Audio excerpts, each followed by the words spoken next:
This is Eric McLeod. And I'm Chris Holden. And you are watching LowBlowRadio here on YouTube. Thank you for tuning in here. We haven't done a video in a little bit due to all the lockdowns and stuff going on here in Ontario. All that aside, let's talk about some wrestling stuff. We had an interesting wrestling weekend over the weekend here outside of the WWE bubble. The AEW World Champion took on the Impact TNA combined world champion Rich Swann took on Kenny Omega for, yes, the title versus title match on the Impact pay-per-view Rebellion. Took place on Sunday. And, yes, now Kenny Omega is the two-company champion. Three companies, I guess. Yes, if you count the Omega Championship as well. Tied in with that, the collector gimmick has now taken on its next stages. What did you make of this matchup? I liked the match. I mean, it was definitely action-packed, high-paced, intense match.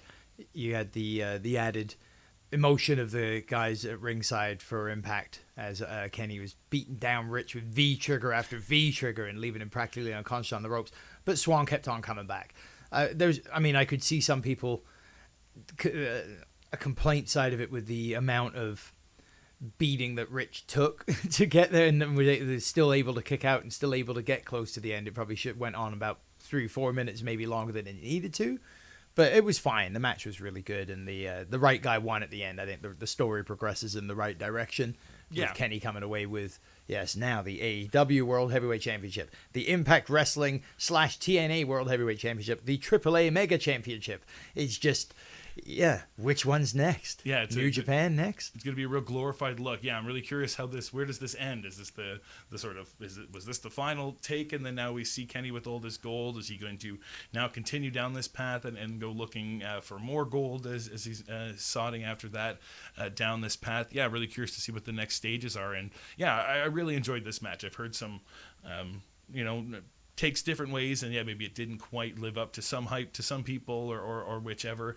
I think a lot of that in the sense is that Kenny Omega is going to be putting on these 5-star matches whether his opponents want to or not. Like, you are going to get the best bout machine in these pay-per-view caliber matches, and it really depends on who ends up keeping up at that pace. Like, nothing against Rich Swann, but he's no Rey Fenix, as far as speed and that type of caliber goes. And I kind of like that as a story element too. The way Kenny had got to this belt, he really does kind of wrestle these guys in a typical match until you get to that V-trigger moment, and then it's whether you take the V-trigger and then the one-winged angel and get beat, like the way, Sonny Kiss, Hangman, Joey Janela, those type of people, succumb to Kenny Omega, or you're the John Moxleys, the tougher opponents, the Kentas, the people that have to endure a little bit more from him to then get to that point of him just laying in more and more V-triggers and getting that sort of level of intensity brought back up but his pace just doesn't stop. He's not giving them any moment of opportunity. I think the ref spot was done just enough too. I think early on with the tease, I was a little worried, but I think that was intentional to sort of throw a bit more of a swerve curveball at you in the sort of wrestling sense. You're unsure as to what they're going to do with the two refs. They could easily go a more, not as satisfactory angle with it. But no, I think it was utilized just enough, really establishing the character of Aubrey Edwards as well as the referee of Aubrey Edwards, as much as she wasn't willing to compromise herself for Kenny. She's really a no-nonsense ref, not necessarily always reffing his matches too, so in the same way that she worked against Jericho when he was heel champ. So no, I think across the board really doing a lot for showing how good the AEW World Champion is in Kenny Omega, and in having this be a real huge moment for Impact Wrestling as well. Oh yeah, definitely big. I mean, I still think unquestionably one of the biggest matches historically in pro wrestling history. Yeah, there's not going to be any way to take away from that, just because neither of the companies are the WWF or WWE. I don't think that matters. This was two major North American companies that are run separately. They're owned by different organizations and people that merged together to have a title versus title main event match, and we got a decisive winner walking away with belts. So there's obviously a long-term story at play. Yeah, for sure. For a fan, it was so exciting to get to watch that and get to be absorbed in a pay-per-view on a Sunday night that wasn't WWE produced or AEW produced this time. Yeah. That was fantastic. And Impact did the typical job they've been doing in this since this really kicked off, of utilizing those extra eyeballs and the time they got with it to push their guys and get me to, here's more of Deonna Purrazzo. Here's some more of, the Good Brothers in their tag match. I'm getting used to seeing them elsewhere as well, but getting to see him in a full match and against Finjuice again, that was a good match. Yeah. The X Division stuff at the start of the night. I was going to say the kickoff match is fantastic. Sammy Callahan and Trey Miguel. That was a great last man standing match. Yeah, really, real well placed on the card. And like you were saying there, really utilizing the fact that this card had more eyes on it. And you knew there were going to be far more people tuning in to see this main event. Why not make the rest of the card enjoyable as well? I think they presented quite a good presentation on what they had here with Rebellion, and capped off with a fantastic main event. So the presentation on the main event by having Morrow there just to call that one match as well. Yeah, big. Really did make it feel big match again. Like it was, they've really pulled out all the stops I felt on the way that they presented it. Yeah. Which has been such a detriment of Impact Wrestling, TNA more so when it was TNA. Yeah. That their production values were just so far underneath what we've become accustomed to in pro wrestling. Yeah. And I thought last night I didn't have any problem with anything. No, for sure. And I think if this is a way to build the draw of Kenny Omega for Impact as their new world champ, I think that's, going to definitely have some new added eyeballs to the product. And it's going to be about how they go forward with this. So, really curious how the next few months play out with this on their show, with now losing another major championship, the top major title, as well with their tag titles, could be fairly significant story-wise, too. So I think that intrigues me quite a bit. I really hope that does play in, because it should, and all that kind of stuff. And they seem like they want to talk about those things, and that, as a fan, that's what intrigues me the most, these deeper, more story elemented things. I'm gonna say stuff that the WWE lacks for the most part. I'm gonna say something else we hadn't talked about off air, but we could certainly bring up here for a little bit. I'm gonna say it was such a stretch coming off Mania to see where anyone was, you're usually going into some new fresh feuds and all that kind of stuff, and it just really felt like we were getting a lot of the same thing again, other than on SmackDown. I really, really enjoyed that final segment on SmackDown between the build that they've been doing for Cesaro, and then Roman Reigns' utter disdain for not wanting to have this push of Cesaro, not wanting to have any cadence to do with him, but his cerebral focus on Daniel Bryan. I'm very interested in that storytelling going forward, and the elements at play there. But it's one of the few things that is intriguing me, at least on the WWE side. WrestleMania didn't feel like WrestleMania going into it, and the WWE typical post-Mania feel isn't here either. Yeah. And I don't know what else to say about the shows. I haven't really watched Raw, and I haven't really watched SmackDown. Fair enough. Yeah, no, I mean, SmackDown I haven't given up on it. It's going to say by nowhere near as good as it has been, but the Roman Reigns story is at least still moving on forward, and I like that at least Cesaro getting that win off of Seth Rollins. They're at least doing something with him on the show. It at least feels that there is something due from that. What do you expect to happen from those types of matches, what they seem to do so rarely now? So. Well, like Cesaro, you wanted to see him get that push out of Mania. That was why he got it. I just wish I could enjoy the show more, that I wanted to watch it now, right? It's where it feels, again, 5 years too late. True. Yeah, totally. For sure. Well, that was about the biggest thing wrestling-wise to talk about over the weekend. I wanted to make sure we at least covered the big Kenny Omega claiming all that gold. We could briefly talk about the UFC that was on the weekend, because you did have a nice combat weekend all in general, because the UFC returned to fans in Jacksonville. That was weird to see, eh? Very strange and jarring at first to get used to them chanting and all that kind of stuff. Great. It was so cool to see so many fans. Such in a arena. Fun added element back to it. Really felt like an old or UFC show again. This 261. Again, we had talked about it beforehand, that when you put 3 title fights on a card, you never know what can happen. In the past, we've had them all go 5 rounds, and it ends up being a really late night, but you could not have asked for anything better out of this card. Well, a few things maybe you wouldn't have wanted to have happen, but... Pretty shitty of Uriah Hall to stick that kryptonite in his leg like that. I don't know if he needed to do that to Weidman.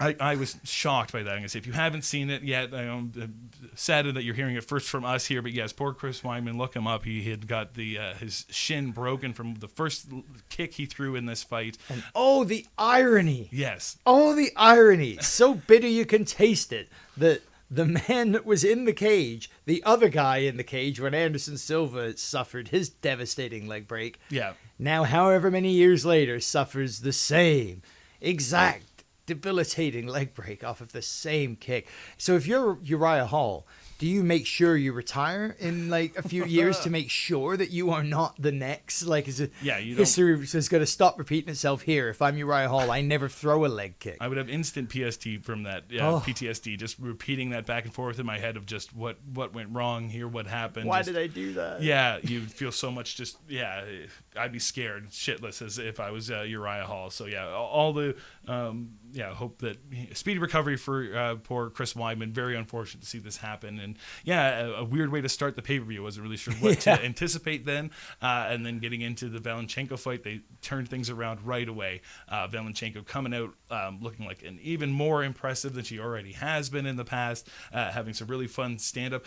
But then getting into her wrestling, it was very much the idea that like she would do a bit of jabbing and then be like, okay, now I'm just going to wrestle with you, or now I'm just going to judo with you, or I'm going to do this. Like she did whatever she wanted to do. Whatever she wanted to do in the octagon, she was doing, and that was very much the story in this match. The tale was so much of the hype and attention had been on Jessica Andrade coming in, and how she stood this great chance of being able to out wrestle and outwork Shevchenko, and Shevchenko kind of saying like, "Oh, really? Is that what people think?" And it was almost a John Jones approach to, I've read and I've seen people say that you do this better than me. So I think I'm going to have to prove them wrong now. Yeah. And she certainly did. No, yeah, it's always fantastic to see someone who's already impressive like this getting even more impressive and adding more and more to their arsenal of attacks and stuff like that. Yeah, she looks like $1 million. Again, a crucifix position is hard enough to get in a normal fight, let alone a championship level competitors. She looked totally dominant in this win. And the women, just kept entertaining. The next match, Rose Namajunas picking up her flyweight title once again with strawweight title. Sorry, once again with a fantastic head kick TKO of Zhang Weihai. Yeah, Zhang Weihai. Thank you. I was so shocked. This was not. I thought this fight was going to look kind of like it did, but completely the other way around. Right. So I wasn't expecting to see Rose. I said it earlier. It was like watching an old Rose, but I'm hesitant to say that because I felt like she was even more dominant than what I remember seeing Rose at the first time around with the belt. She just looked like a different level again. And I've read and seen things about her ups and downs, and she's one of those kind of fighters who you're going to get in the cage. How she is in her mental preparation and all that stuff is very evident. She wears her heart on her sleeve. Yeah. And she just. Wow, she came out and looked like $1 million, and she just didn't want. She was fighting. She was just came in dominating, looking like she was really wanted to scrap. Confidence in her skills, and then putting that together and utilizing those skills in the octagon. The perfect timing of that kick. Yeah, she looked fantastic in this win, and very happy for Rose here. And hey, and Zhang looked overwhelmed. Yes, she did. Yeah, she just couldn't quite get the distance down at first. She's always kind of dealing with a bit of reach with the taller women in her division here. But Rose just really utilizing kicks early on to get the distance. And then now we know it was to set up this fantastic head kick. So real great performance there. And very happy for Rose.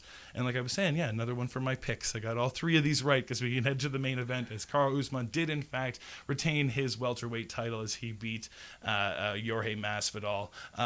In another dominant, fantastic win for Usman, who once again just keeps getting more and more impressive, which is crazy. Masvidal's head actually just stopped rotating. He's just got it straight again now, which is nice.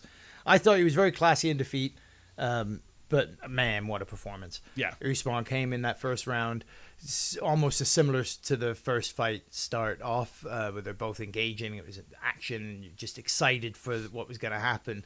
And then Usman got the takedown. And I felt like that was a real difference maker in this first round that didn't happen in the first fight. Yeah. And then coming out for the second, Jesus, barely got through a minute of the round, and he just knocked him out with the best punch I've ever seen. It was the stuff you see in movies where the opponent is getting overconfident, over cocky, taunting a little bit, not really taking the other person's punching power into accreditation and that kind of stuff, opening themselves up, putting their hands down and stuff like that. and then the opponent just sticking with their basics and planting their feet down and really, solidifying their stance. And yeah, Usman just dug his feet into that canvas and just laid in the most solid hook I've ever seen. Yeah, it was picture perfect, Rocky level, just perfect knockout style, and the snapping of the neck, hitting the ground, hammer fisting him till he was asleep. Incredible, great win for Usman. It just looks incredibly impressive. Yeah. Everything you want to see, the way a champion dominates an opponent, challenging for his title. Yeah. Highlight style, everything else. Yeah, that just couldn't have worked better for the UFC if they'd wanted it, if they'd set it up that way. Becoming more and more of an Usman fan. So excited to see what comes from him next. I think the UFC, I'm sure Dana was tickled pink by this pay-per-view and the fact that it put on such a fun card for everybody, and the crowd being into it and all that kind of stuff really added to the appeal and the making it feel like you were watching a pay-per-view again and that kind of stuff. So Speaking of the crowd, we had Jake Paul there, and that's plant the seeds for the potential match against DC coming up at a Triller event near you soon. What do you think on that? Or they'll do it at WrestleMania, maybe. Who knows? Because they both got their big toe dipped into wrestling. They've had once their or toes twice. dipped into wrestling to certain degrees. Who knows what kind of crossover we'll get here? Yeah, we'll get Cain Velasquez in the mix. We'll get DC thrown in there. Who knows? I felt that was super unfortunate, especially the timing of it. The Jake Paul stuff, right, was they were wheeling out poor Chris Weinman, and they're rather focus on that than praising this poor man for breaking his poor. I'd rather poor focus leg, on so. anything other than more of the replays of the leg breaking. I hate that image, man. It was very, very scary. It's hard to watch. Yeah, not something I'll be putting on the screen here, everybody. Don't you worry. We have no worries about warnings on that one. But yes, I think we'll wrap things up with the wrapping of Chris Weinman's leg around Uriah Hall's kneecap there. Leave that thought in everyone's mind as we end this Low Blow Radio video. But thanks for tuning in here on YouTube. Check out our other videos. You can like, share, and subscribe. Get into the comments. Let us know what you thought about this. And we'll be back with more fun here on Low Blow Radio. Adios, amigos.